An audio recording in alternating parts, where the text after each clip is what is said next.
हरे कृष्णा। तो आप सबका हार्दिक स्वागत है। आज हम एक बड़े विशेष स्थान में हैं, मायापुर में। और मायापुर में हम श्रील प्रभुपाद जी की समाधि वाले स्थान पर हैं। तो यहाँ पर एक सुंदर पेंटिंग है श्री सुखदेव गोस्वामी की, जो कि परीक्षित महाराज को संदेश दे रहे हैं। तो देखिए, वो समय था जब ऐसे महान संतगण शिक्षा दिया करते थे और सब बैठकर शांति से सुना करते थे।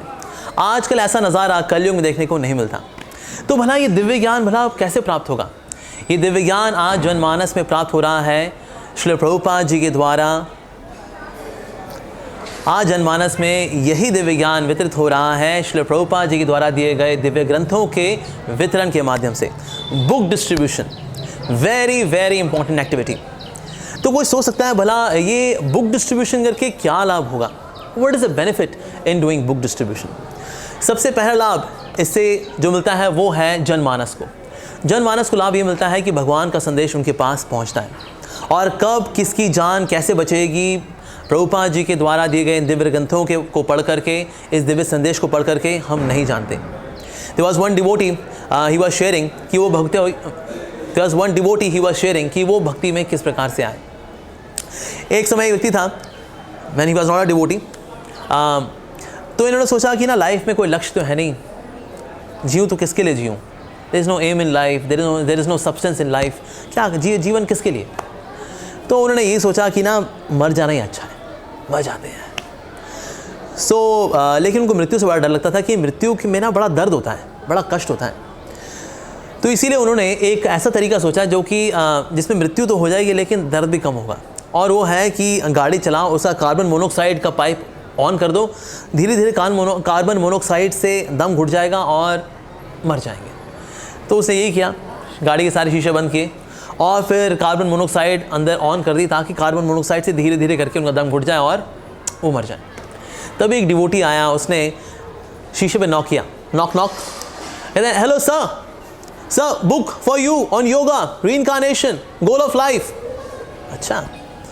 तो उन्होंने सोचा जब तक कार्बन मोनोऑक्साइड निकल रही है और मेरा दम घुटेगा, थोड़ा समय है मेरे पास, तो ऐसा करता हूँ उसको पढ़ लेता हूँ। तो उन्होंने शीशा नीचे किया, उससे उस भक्त से बुक ली और उससे पूछा कितने की है? डिवोटी ने कहा $2। उसको $10 दिए, कहा छुट्टा रख ले। क्यों? क्योंकि अब तो मरना ही है, मरने के बाद भला चेंज का क्या करेंगे?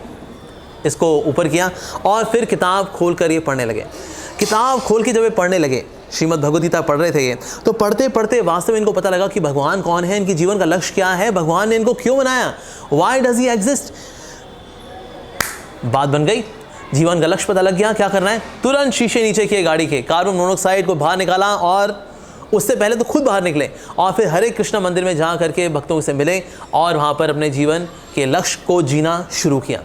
तो कब हम किसकी लाइफ बचाएंगे बुक डिस्ट्रीब्यूशन से, हमको नहीं पता। किस घर में, किस जगह पर कोई व्यक्ति किस तरह से एक सफोकेटेड लाइफ जी रहा है, हमें नहीं पता। और कब एक बुक डिस्ट्रीब्यूटर वहाँ पहुँच करके उसे प्रचार करके, उसे भगवान का ये संदेश दे करके, भगवान का ये लेटर दे करके, लव लेटर दे करके उसकी जान बचाएगा, नहीं पता, हमें कुछ नहीं पता। तो सबसे बेहतरीन, सबसे पहला बेनिफिट मिलता है जनमानस को, जिसके पास भगवान का संदेश पहुँचता है दिव्य ग्रंथों के रूप में। दूसरा बेनिफिट मिलता है व्यक्ति को जो कि बुक डिस्ट्रीब्यूशन कर रहा है। इसको पहला बेनिफिट मिलता है कि इसको आचार्यों की कृपा मिलती है, क्योंकि सारे आचार्यों के संदेश को बहुत ही अच्छे तरीके से कंपाइल करके श्रील प्रभुपाद जी ने अपनी बुक्स में संजोया है। और फिर यही बुक्स जब हम लोगों के पास लेके जाते हैं तो हम वास्तव में आचार्यों की वाणी, आचार्यों के आशीर्वाद को, उनके संदेश को जनमानस तक लेके जा रहे हैं। तो इस प्रकार से जो बुक डिस्ट्रीब्यूशन कर रहा है उसको आचार्यों की कृपा प्राप्त होती है।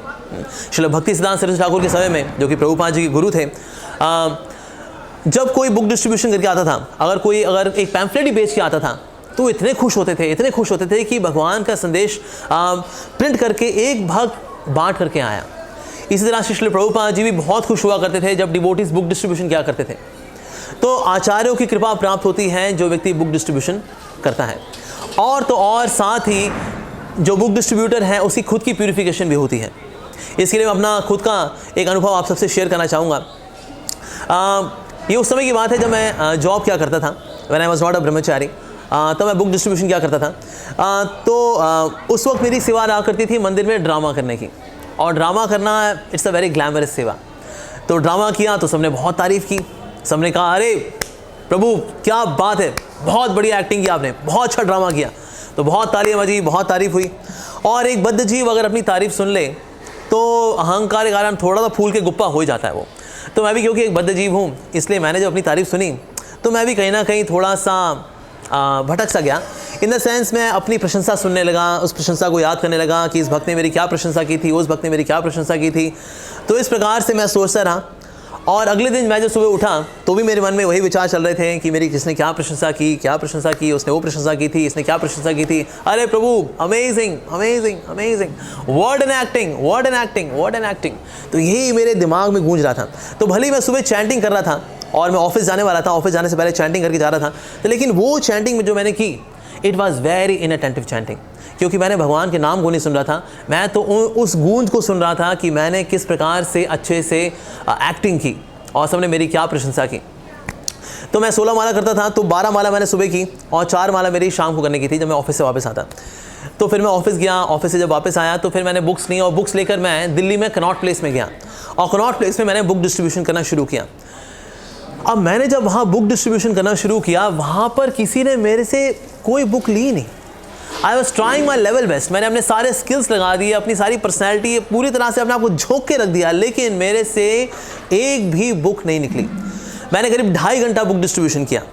2.5 घंटा बुक डिस्ट्रीब्यूशन करने के बाद जब मेरी कोई बुक नहीं निकली और मैं हताश होकर बैठ गया कि मेरी एक भी बुक डिस्ट्रीब्यूट नहीं हो रही, माय गॉड मैं क्या करूँ। मतलब भगवान ने मेरी ईगो पूरी तरह से पंचर कर दी थी। अब इसके बाद मैं बहुत निराश था। तो एक व्यक्ति आया मेरे पास, कहते हैं आप हरे कृष्ण वाले क्या? मैंने कहा हाँ, I am Hare Krishna devotee. कहते ओ आप बुक डिस्ट्रीब्यूशन कर रहे हैं? कहा हाँ मैं कर रहा हूँ। कहते तो काफ़ी कितनी बुक डिस्ट्रीब्यूट हुई? मैंने कहा मेरी तो अभी एक भी नहीं हुई। अच्छा कितनी देर से कर रहे हो बुक डिस्ट्रीब्यूशन? तो मैंने कहा मैं करीब 2.5 घंटे से बुक डिस्ट्रीब्यूशन कर रहा हूँ, लेकिन ना मेरी एक भी बुक डिस्ट्रीब्यूट नहीं हुई। कहते ओहो अच्छा अच्छा अच्छा, चलो ठीक है आप मुझको एक भगवद्गीता दे दो। तो उसने तरस खा करके मेरे से एक भगवद्गीता ले ली। मतलब भगवान ने कहा चल ठीक है, दर्द हो रहा है बेचारे को, थोड़ा तो आराम दे दूं। तो इस तरह से भगवान की कृपा से एक व्यक्ति आया और उसने मेरे पे दया करके, नॉट दैट कि उसको भगवद्गीता चाहिए थी, पर मेरे पे दया करके उसने एक भगवद्गीता मेरे से ले ली। अब मैं बहुत ही हताश होकर के, मेरे बैग में करीब 20 भगवद्गीता मैं लेके गया था कनॉट प्लेस, 19 भगवद्गीता मेरे अभी भी बैग में ही थी और ये भगवद्गीता ले करके मैं वापस घर की ओर गया। घर की ओर गया, मेरे फादर ने मुझको प्रसाद दिया, आई हैड समथिंग हल्का फुल्का लिया। उसके बाद मेरी बची हुई 4 माला मैं करने लगा। लेकिन ये मेरी जो अब 4 माला थी जो मैंने की, they were fantastic, they were very good, they were very attentive. और फिर मैंने सोचा, मैंने जो सुबह 12 माला की थी जो कि एकदम इनअटेंटिव थी, क्योंकि मैंने अपने अंदर अहंकार इकट्ठा कर लिया था कि मैं बहुत अच्छा एक्टर हूँ। भगवान गीता में बोलते हैं I am the ability in man, मनुष्यों में सामर्थ्य मैं हूँ। लेकिन मैं इस बात को भूल गया था और इसीलिए उस वक्त क्योंकि मैं अहंकार मेरे अंदर आ गया था, तो उस अहंकार को लेते हुए जब मैंने चैंटिंग की सुबह, तो वो चैंटिंग मेरी इतनी अच्छी नहीं हुई। लेकिन बुक डिस्ट्रीब्यूशन के माध्यम से जब मेरा अहंकार शुद्ध हो गया, तो इसलिए जब मैं शाम को पहुँच के, जब रात को पहुँच के जब मैंने अपना जप शुरू किया, जो 4 माला थी मैंने जब वो 4 माला की, दे वर वेरी गुड। और मैं सोच रहा था कि ये 4 माला जो मैंने की, ये मेरी उन 12 माला से बेहतर इसलिए थी क्योंकि मैंने बुक डिस्ट्रीब्यूशन किया और उस बुक डिस्ट्रीब्यूशन में जो मेरी शुद्धि हुई, मेरे अहंकार की शुद्धि हुई, उसकी वजह से मैं अच्छे से जप कर पाया। So that phase I could see that book distribution is such a purifying activity. तो इसीलिए अगर कोई भी व्यक्ति बुक डिस्ट्रीब्यूशन करता है उसको लाभ पहुँचेगा। जो व्यक्ति बुक प्राप्त करता है उसको लाभ पहुँचेगा और जो बुक डिस्ट्रीब्यूट करता है उसको भी लाभ पहुँचेगा। हो सकता है व्यक्ति को लगे अरे मैं बुक डिस्ट्रीब्यूट करूंगा, पता नहीं कोई पढ़ेगा नहीं पढ़ेगा, लेकिन माय डियर, और कोई भक्त बने ना बने, लेकिन एक व्यक्ति ज़रूर भक्त बनेगा और वो है बुक डिस्ट्रीब्यूटर खुद। वो खुद भक्त अवश्य बनेगा, उसी खुद की शुद्धि अवश्य होगी जब वो भगवान की सेवा करेगा, गुरुजनों की, वैष्णवों की खुशी के लिए जब वो बुक डिस्ट्रीब्यूशन करेगा। So that ways book distribution के बहुत सारे बेनिफिट्स हैं। ऑफ कोर्स समझ में से कि क्या एक कमर्शियल एक्टिविटी है? एक कमर्शियल एक्टिविटी बिल्कुल भी नहीं है। ये करुणा भरी एक्टिविटी है जो कि डिवोटीज करते हैं। क्यों? ताकि भगवान का संदेश लोगों तक पहुंच सके। तो इस तरह से आम आदमी का ही भला होता है और जो बुक डिस्ट्रीब्यूटर है उसको आचार्यों की कृपा प्राप्त होती है, उसी खुद की शुद्धि होती है और वो खुद भी भक्ति में बढ़ता है। So that means anyone who comes in contact of book distribution gets benefited. So there are so many benefits. So I request all of you, जहाँ तक हो सके, जितना भी हो सके, प्लीज़ बुक डिस्ट्रीब्यूशन की इस सेवा के साथ अवश्य जुड़िए। Thank you very much. Hare Krishna.